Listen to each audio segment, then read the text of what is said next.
আপনি কি একজন বাংলাদেশের সম্মানিত হেলথ প্রফেশনাল? আপনি কি আপনার পুরো পরিবার নিয়ে উন্নত জীবন, উচ্চ বেতন, সুখী এবং সমৃদ্ধ একটা দেশে সেটেল হতে চাচ্ছেন? তাহলে আপনার জন্যই অপেক্ষা করছে ইউরোপের সেনজেনভুক্ত একটি অত্যন্ত চমৎকার দেশ নরওয়ে। এখানে যেতে লাগছে না কোনো আইএলটিএস। আপনি আপনার পরিবার নিয়ে যেতে পারছেন। যেতে কেমন সময় লাগবে, খরচই বা কত হবে? এই পুরো বিষয়টা জানতে সম্পূর্ণ ভিডিওটি দেখুন।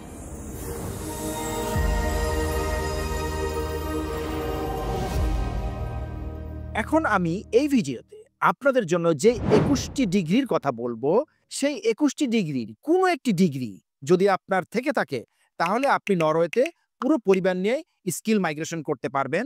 চলুন এখন জেনে নেই কোন 21টি ডিগ্রিধারী প্রফেশনালরা এই স্কিল মাইগ্রেশনের আওতার ভেতরে পড়বে।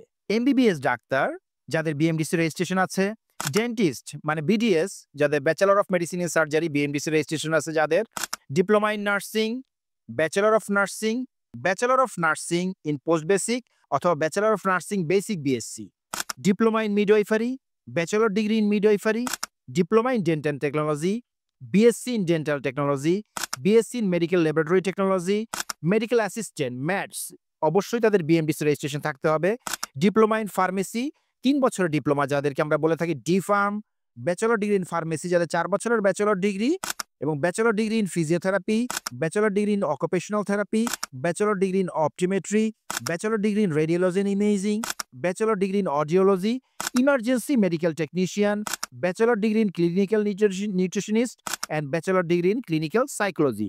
এই 21টি ডিগ্রি যে কোনো একটি ডিগ্রি যদি আপনার থেকে থাকে, তাহলে নরওয়েতে আপনি হেলথ প্রফেশনাল হিসাবে অবশ্যই স্কিল মাইগ্রেশন করার জন্য এলিজিবল।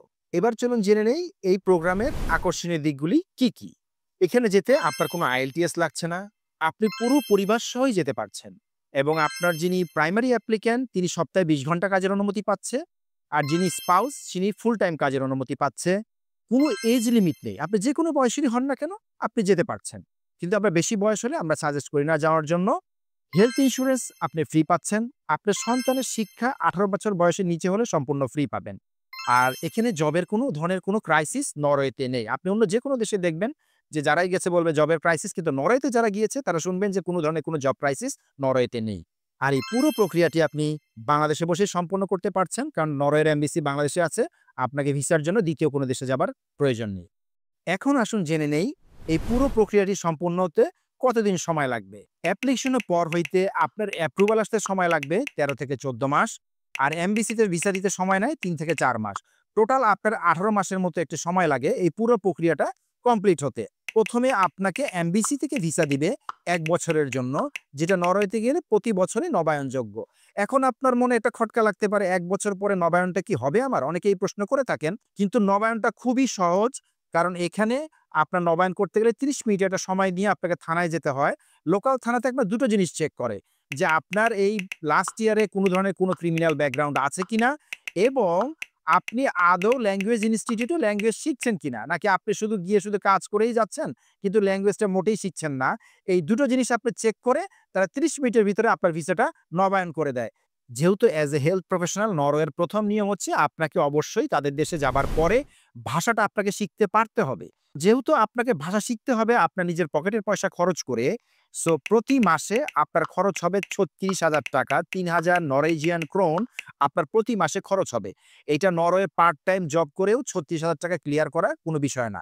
তার চেয়েও যেটা বড় সুবিধা, আপনার যখন A1 এবং A2 কমপ্লিট হয়ে যাবে, আপনি তখন নরওয়েজিয়ান গভর্নমেন্টের কাছ থেকে B1 এবং B2 কমপ্লিট করার জন্য একটি ফান্ড পেতে পারেন, একটা স্কলারশিপ পেতে পারেন। সেই স্কলারশিপটা আপনি পেয়ে গেলে B1 এবং B2 আসলে নরওয়েজিয়ান গভর্নমেন্টের টাকা দিয়ে আপনি শিখতে পারবেন। শুধুমাত্র আপনার A1 এবং A2 এই দুইটি ল্যাঙ্গুয়েজ শেখার জন্য আপনার পকেটের পয়সা খরচ হবে। এবার আসুন জেনে নেই নরওয়েতে আমরা কতদিন পরে পিআর পাবো এবং কতদিন পরে সিটিজেনশিপের জন্য আবেদন করতে পারবো। নরওয়েতে আপনি 3 বছর পরে পার্মানেন্ট রেসিডেন্সির জন্য আবেদন করতে পারবেন, 6 বছর পরে সিটিজেনশিপের জন্য আবেদন করতে পারবেন। এত প্রফেশন না, এত সুবিধা, আসেন সবাই মিলে ঝাঁপায় পড়ি নরওয়ের প্রতি। কিন্তু না, 1 মিনিট ঝাঁপ দেবার পূর্বে তাকিয়ে দেখুন, লুক বিফোর ইউ লিভ। আমি বলবো যে প্রথমে আপনাকে নিজেকে প্রশ্ন করে যে আপনি নরওয়েজিয়ান ল্যাঙ্গুয়েজ শিখতে পারবেন কিনা। যদি আপনার উত্তর হয় হ্যাঁ, ইয়েস, তাহলে আপনি আগাবেন। আর যদি মনে হয় যে আমি বাংলা আর ইংরেজি শিখছি, ইহ জীবনে আর কোনোদিন নরওয়েজিয়ান ল্যাঙ্গুয়েজ শিখতে পারবো না, তাহলে আপনার জন্য এই প্রোগ্রামটা মোটেই উপযুক্ত নয়। সো আপনাকে অবশ্যই নরওয়েজিয়ান ভাষা শিখতে হবে। এটা একটা বড় সীমাবদ্ধতা নরওয়ের জন্য। আরেকটা হচ্ছে দীর্ঘ সময় আপনাকে ওয়েট করতে হচ্ছে। 18 মাসের একটা ওয়েটিং কিউ। এই কিউ যদি মনে হয় যে আপনি দীর্ঘ সময়ের জন্য ওয়েট করা পসিবল না, তাহলে আপনাকে কোনোভাবেই এই প্রোগ্রামটা আপনার জন্য এলিজিবল না। সো এই ২ টা জিনিস মাথায় রাখবেন। এরপরেও যদি আপনাদের মনে কোনো জিজ্ঞাসা থেকে থাকে, আপনারা আমাদের নাম্বারে ফোন করে অ্যাপয়েন্টমেন্ট নিয়ে চলে আসুন আমাদের সরাসরি অফিসে এবং ক্যারিয়ার গড়ে তুলুন নরওয়েতে।